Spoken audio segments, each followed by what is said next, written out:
2027 수능 특강에 있는 인문지문 세 번째입니다. 전에도 말씀드렸다시피 이번 수특이 난이도가 꽤 높습니다, 얘들아. 난이도가 꽤 높아요.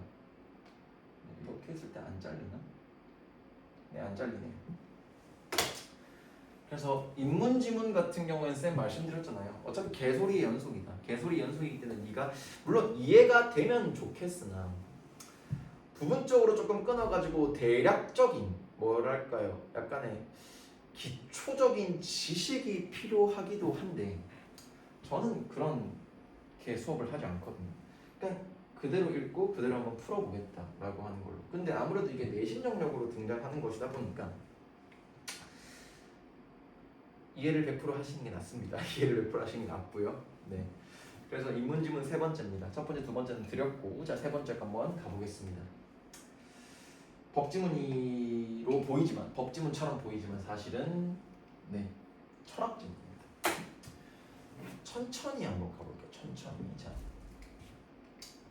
법은 사회 구성원 간의 갈등을 조정하고 질서를 유지하기 위한 제도적인 장치로서 주로 국가에 의해 제정되고 시행되는 실정법을 중심으로 구성된다. 법은 갈등 조정과 질서 유지를 하기 위한 제도적 장치이고요. 주로 얘는 실정법을 중심으로 구성이 됩니다. 그러면 위에서 얘기한 제도적 장치의 목적과 아랫부분은 분명히 다른 영역이야. 알겠니? 실정법은 자 그대로 이어지고 있고 입법기관이 사회의 구체적인 상황에 맞춰 만든 규범으로 법칙으로 규칙으로 강제력과 명확한 절차를 통해 사회 질서를 실현한다. 잘 봐.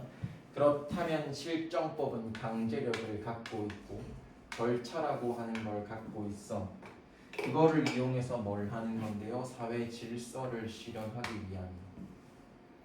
입법기관이라고 하는 것은 법을 만드는 기관이다라고 생각하시면 됩니다. 그러나 실정법만으로는 인간 사회의 근본적 정의와 저스티스죠. 저스티스.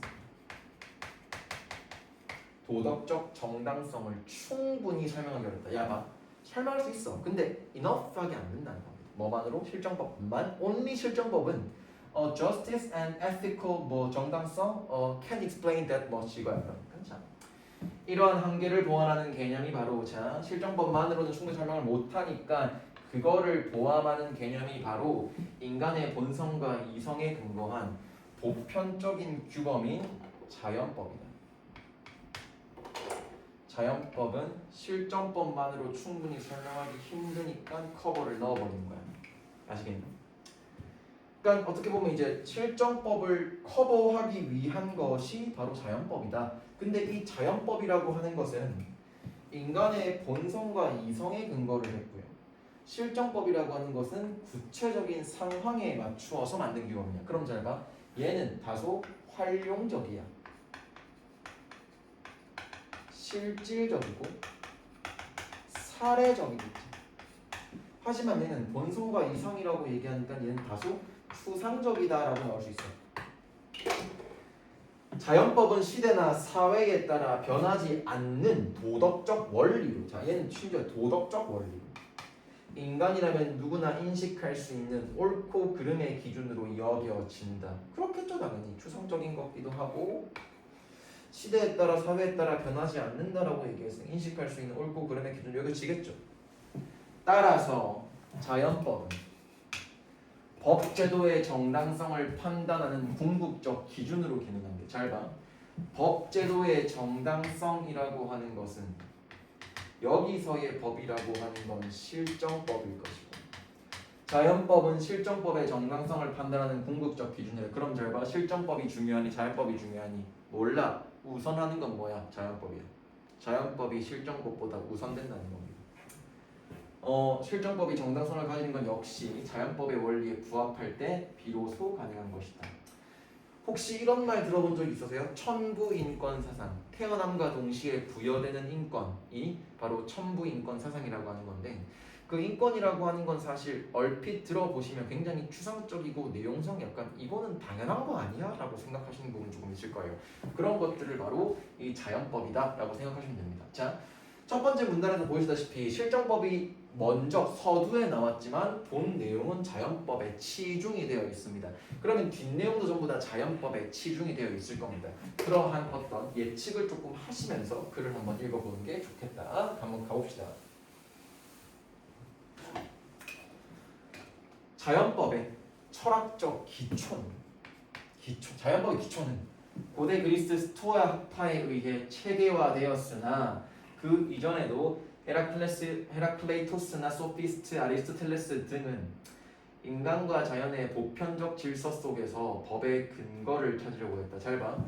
스토아 학파에 의해서 명확하게 딱딱딱 규정되었대. 근데 그 전에도 있었대. 누가? 헤라클레이토스, 소피스트, 아리스토텔레스 등은요.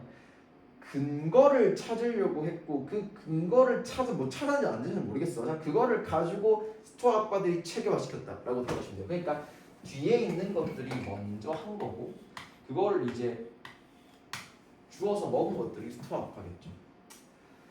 특히 아리스토텔레스는 인간의 목적론적 본성과 공동선의 실현을 통해 자연적 정의를 논의했으며 이러한 관점은 후대 자연법 사상에 깊은 영향을 주었고 잘 봐. 아리스토텔레스는 예와 예를 통해 이거를 논의했대. 그러면 아리스토텔레스의 입장은 이래. 인간은 목적론적인 본성이 있으며 인간은 공동선의 실현을 추구한다. 그러니까 이거 갖고 논의했고 그러한 아리스토텔레스의 논의 내용은 후대 나중에 자연법 사상에 깊은 영향을 주었다. 스토아파는 이러한 사상을 계승, 이어서 발전, 좀 더 완벽하게 만들어서 인간은 자연의 이성적 질서에 순응하며 살아야 하고 그 속에서 선과 정의를 실현해야 한다라고 주장했다. 잘 봐. 두 가지가 나왔어. 자연의 질서에 순응해야 하며 그 안에서 선과 정의를 실현해야 된다. 그럼 잘 봐. 얘가 먼저야. 이성적 질서에 순응을 해야지 성과 정의가 실현되는 게 의미가 있는 거지. 앞에 순응 안 되고 이게 된다 말이 안 되는 거야. 아시겠니? 자, 또한 더불어 인간의 이성은 단순한 사고의 도구가 아니라 자연 전체와 조화를 이루며 보편적 도덕 질서를 인식할 수 있는 능력으로 이해되었다. 잘 봐. 이게 조금 별표가 돼. 특히 내신 독서에서 이런 거 잘 봐야 돼. 스토아파는요. 인간의 이성은 단순한 사고의 도구로 봤어요. 플러스 자연 전체와 조화를 이루며 보편적 도덕 질서를 인식할 수 있는 능력을 이해했다. 그럼 잘 봐. 사고의 도구도 되어야 되고 이성은 자연 전체와 조화를 이루어야 되고 세 번째 질서를 인식할 수 있는 능력으로도 보는 거예요. 그래서 세 가지 다 갖고 있어야 된다. 종합 선물 세트다라고 본 겁니다. 누구는? 스토아파는. 이 사상은 스토아파의 사상은 로마법의 발전 과정에 영향을 주어 자연법이 법적 정당성의 기준으로 자리 잡게 되었고 중세에는 기독교 신학과 결합하여 나중에는 기독교 신학과 결합을 해서 신의 창조 질서와 인간 이성의 조화를 중시하는 철학 체계로 발전하였다. 잘 봐. 얘가 먼저 아니요. 아리스토텔레스 다른 색깔로 하자.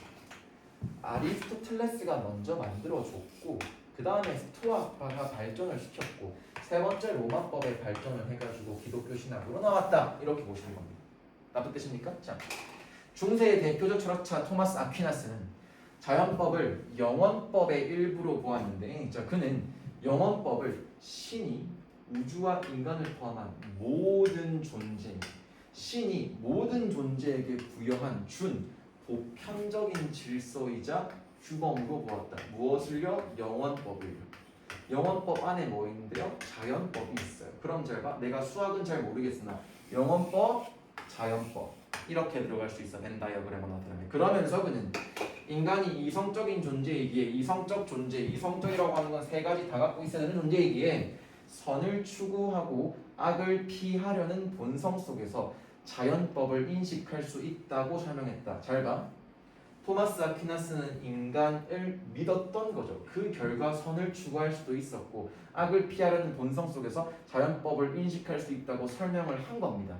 아시겠니? 자, 따라서 자연법은 단순한 관습, 커스텀이 아니라 세계가 신의 의도에 따라 조화롭게 유지되는 존재 질서에 뿌리를 둔 도덕적인 규범이며 실정법은 이러한 자연법에 부합할 때 비로소 정당성을 가진다고 봤다. 잘 봐. 앞부분에서도 지금도 마찬가지입니다. 자연법이 먼저고 그 다음에 실정법이다라고 보고 있어. 근데 또 한편으로는 이렇게도 볼 수 있지 않을까? 토마스 아퀴나스는 유신론자겠죠. 왜? 신을 추구, 이성적인 추구 뭐 이렇게 나왔고 신이라고 나왔으니까 신이 부여했다라고 돼 있으니까 신이 부여하니까 실정법이 우선이 아니라 자연법이 우선이라고 본 거겠지. 현대에 들어 자크 마리탱은 자연법을 인간 존재의 본질 속에 내재한 내면적 질서로 재해석했다. 잘 봐. 틀린 게 아니야. 다른 거야.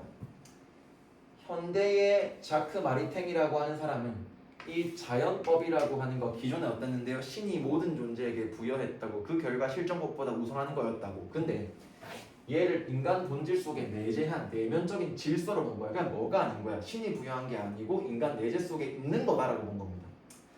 그는 인간이라면 누구나 선을 추구하고 공동체적 삶을 영위하려는 성향을 지니고 있으며 인간이라면 그래서 저는 여기서 인간이 약간 사회적 동물이다라고 볼 수 있지 않을까. 자, 이성적 추론 이전에 이 성향 갖고 있으니까 성향이겠죠. 타고난 거니까. 자, 자연법을 직관적으로 인식한다고 보았다. 누가 준 게 아니라 직관적으로 인식을 해야 한다고 보았다. 따라서 결과적으로 자연법은 외부에서 강제로 부과되는 규칙이 아니라 인간이 인간답게 살아가기 위해서 스스로 따르는 삶의 원리이다. 왜? 나에게 갖고 있는 거니까. 내재된 거니까. 잘 봐. 선천적인 거야. 그러면 모든 인간이라면 선천적으로 전부 다 자연법을 갖고 있는 거야 라고 본 거야. 누가? 마리탱은 또한 자연법이 단순히 본능처럼 저절로 작동하는 것이 아님을 강조했다.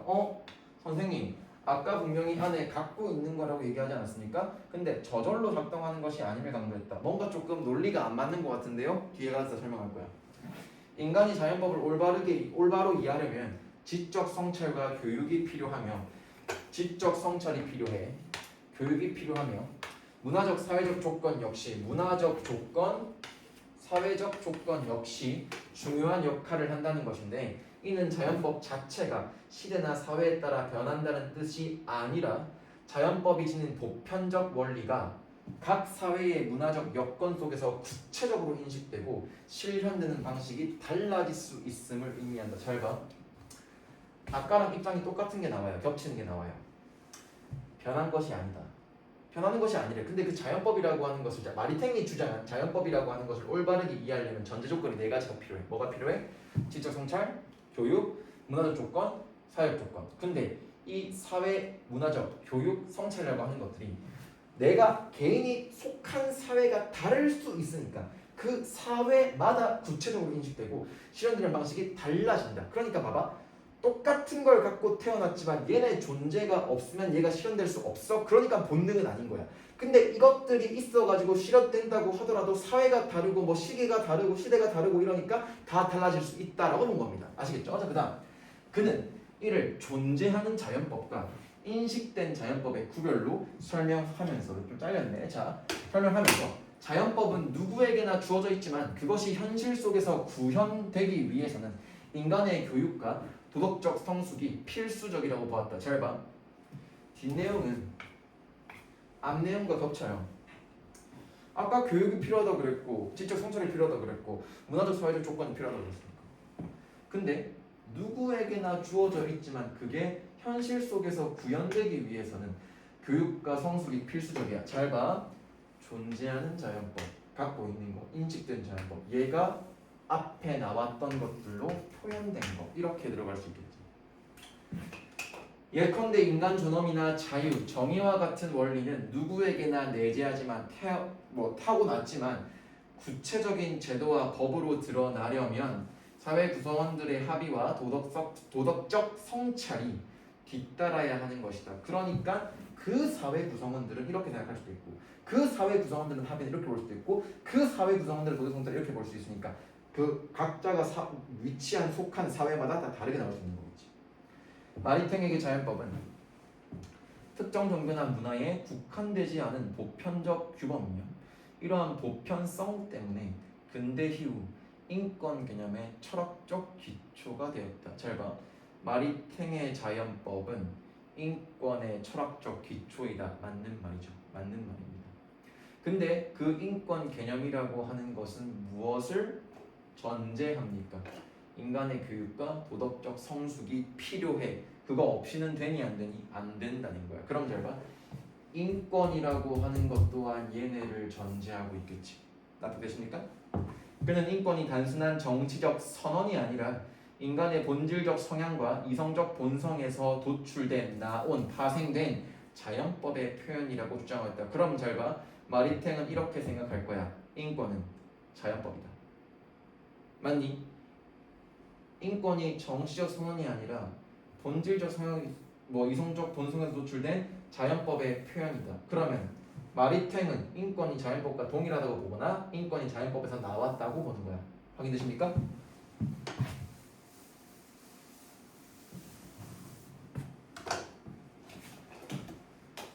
요하네스 메스너는 마리탱의 자연법 이해를 한 단계 확장했대. 그럼 잘 봐. 요하네스 메스너는 마리탱을 추종했고 계승했어. 이었어. 확장하여 자연법의 사회적 실천과 제도적 구현에 초점을 맞췄다. 메스너는 마리탱과 달리 퍼뜨린 거고, 마리탱은 이론적 정립을 했다면 메스너는 제도적으로 구현시켰어. 구현시켰다는 건 곧 실현시켰다는 거야. 그는 인간 본성 안에는 생리적, 심리적 차원을 넘어 초월하여 반드시 실현해야 할 실존적 목적들이 내재 있다고 봤다. 선생님, 실존적 목적들이 뭡니까? 나오죠? 반드시 실현해야 할 것들이 내재되어 있다고 보았다라고 생각하시면 됩니다. 여기에는 자기 보존과 완성, 자녀의 출산과 교육, 타인에 대한 배려, 사회적 공익 증진 등이 포함된다. 어디에? 실존적 목적들 안에. 그게 뭔데요? 반드시 실현해야 할 것들이요. 그게 어디에 있다고요? 인간의 본성 안에 있다고요. 꼬리에 꼬리를 문다는 표현이 여기서 나오지 않겠니? 메스너에 따르면 자연법은 개인의 양심에 머무르는 도덕 원리가 아니라 이러한 실존적 목적들을 사회 구조와 제도 속에서 실질적으로 구현하는 원리입니다. 잘 봐. 메스너에 따라 얘 입장은 이건 거야. 그냥 자연법은 개인의 양심에 머무르는 도덕 원리가 아니라, 잘 봐. 자기 보존과 완성, 자녀 출산, 타인 공익 증진은 개인에 머무르지 않고 다른 사회를, 또 내가 속한 사회를 좀 더 잘 운용시키게 하는 거나 또는 그 제도 속에서 실질적으로 구현하는 원리. 그러니까 반드시 실현해야 한다. 구현돼야 된다. 똑같은 말인 거죠. For example, 예를 들어서 노동자의 권리 보장이나 사회적 약자를 위한 복지 정책은 단순한 선택이 아니라 인간의 실존적 목적을 보장하기 위한 자연법의 요청이다. 그러니까 사회 구조나 제도 속에서 타인에 대한 배려, 사회적 공익 증진, 그러니까 자연법의 요청이다라고 본 거죠. 근데 씨가 이거 누구나 다 주면 돼? 안 돼? 안 되죠. 자, 따라서 그는 자연법이 공동체 전체의 정의와 질서를 뒷받침하는 구체적인 제도적 기반이 되어야 한다고 주장했다. 그래서 인간의 실존적 목적을 보장하기 위해서 자연법이 공동체 전체의 정의와 질서를 뒷받침하는 구체적인 제도적 기반이 되어야 한다고 주장했다. 그러니까 얘도 마찬가지로 자연법이 실존법보다 우선이라고 봤겠지.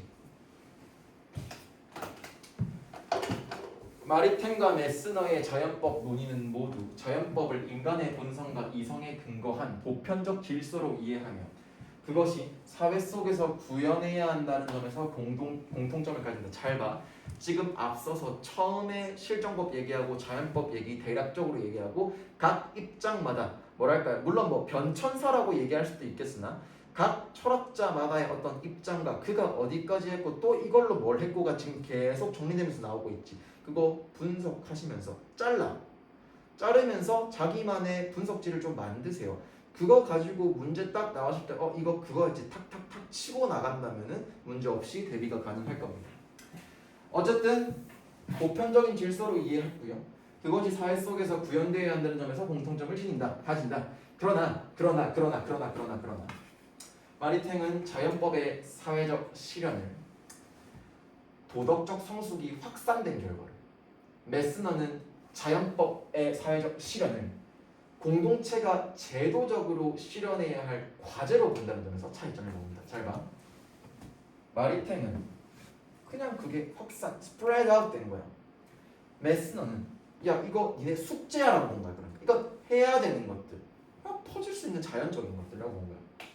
결국 두 관점은 개인의 도덕적 자율성과 사회적 연대라고 하는 건 같은 뜻, 같은 마음, 한 마음, 중요성을 부각하며 인간 존엄성과 사회 정의를 동시에 고려하도록 이끈다는 의의가 있다. 공통점, 차이점, 결국 공통점으로 끝난다. 그럼 잘 봐. 뭐에서 문제 나올까? 차이점? 아니요. 전 공통점에서 문제 나온다고 생각해요. 아시겠습니까? 자, 공통점을 기반으로 해서 차이점은 명확하게 공통점이 잡혀지면 차이점은 자연스럽게 드러나는 거야. 그러니까 확인되십니까? 오케이.